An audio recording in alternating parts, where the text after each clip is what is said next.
Hello everyone, कैसे आप सब। आप सबका अपने चैनल में स्वागत है। आज मैं आपको एक कहानी सुनाने जा रहा हूँ जिसका टाइटल है स्वाद। कहानी कुछ इस प्रकार से है। एक प्रोफेसर क्लास ले रहे थे। क्लास के सभी छात्र बड़ी रुचि से उनका लेक्चर सुन रहे थे। उनके पूछे गए सवालों का जवाब भी दे रहे थे। लेकिन उन छात्रों के बीच कक्षा में एक छात्र ऐसा भी था जो चुपचाप और गुमसुम बैठा था। प्रोफेसर ने पहले ही दिन उस छात्र को नोटिस कर लिया, लेकिन कुछ बोले नहीं। लेकिन जब 5-6 दिन तक ऐसा चला तो उन्होंने उस छात्र को क्लास के बाद अपने केबिन में बुलाया और पूछा, तुम हर समय उदास रहते हो, क्लास में अकेले और चुपचाप रहते हो, लेक्चर पर भी ध्यान नहीं देते, क्या बात है, कुछ परेशानी है। सर, वो छात्र कुछ हिचकिचाते हुए बोला, मेरे अतीत में ऐसा कुछ हुआ है जिसकी वजह से मैं परेशान रहता हूँ, समझ नहीं आता क्या करूँ। प्रोफेसर भले व्यक्ति थे। उन्होंने उस छात्र को शाम को अपने घर बुलवाया। शाम को जब छात्र प्रोफेसर के घर पहुँचा तो प्रोफेसर ने उसे अंदर बुलाकर बिठाया और फिर स्वयं किचन में चले गए और शिकंजी बनाने लगे।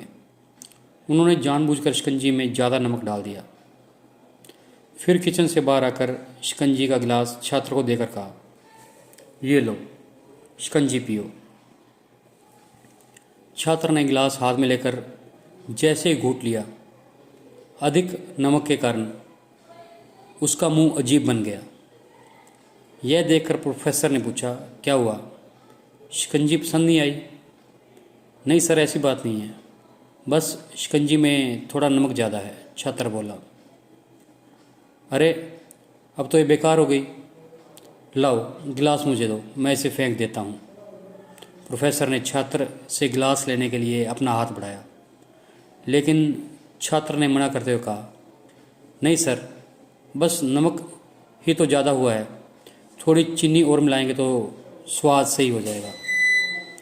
यह बात सुन प्रोफेसर गंभीर हो गए और बोले, सही कहा तुमने, अब इसे समझ जाओ, ये शिकंजी तुम्हारी ज़िंदगी है और इसमें घुला अधिक नमक तुम्हारे अतीत के बुरे अनुभव है।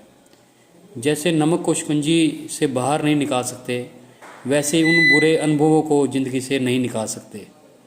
वे बुरे अनुभव ज़िंदगी का हिस्सा हैं, लेकिन जिस तरह हम चीनी घोलकर शिकंजी का स्वाद बदल सकते हैं, वैसे ही बुरे अनुभवों को भुलाकर जीवन में मिठास घोलनी पड़ेगी। इसलिए मैं चाहता हूं कि तुम अपने जीवन में मिठास घोलो।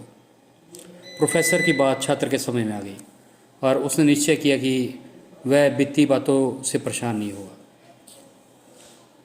तो आपको ये मोटिवेशनल स्टोरी कैसी लगी? अगर पसंद आई तो वीडियो को लाइक कीजिए, शेयर कीजिए और चैनल को सब्सक्राइब कीजिए। Thank you.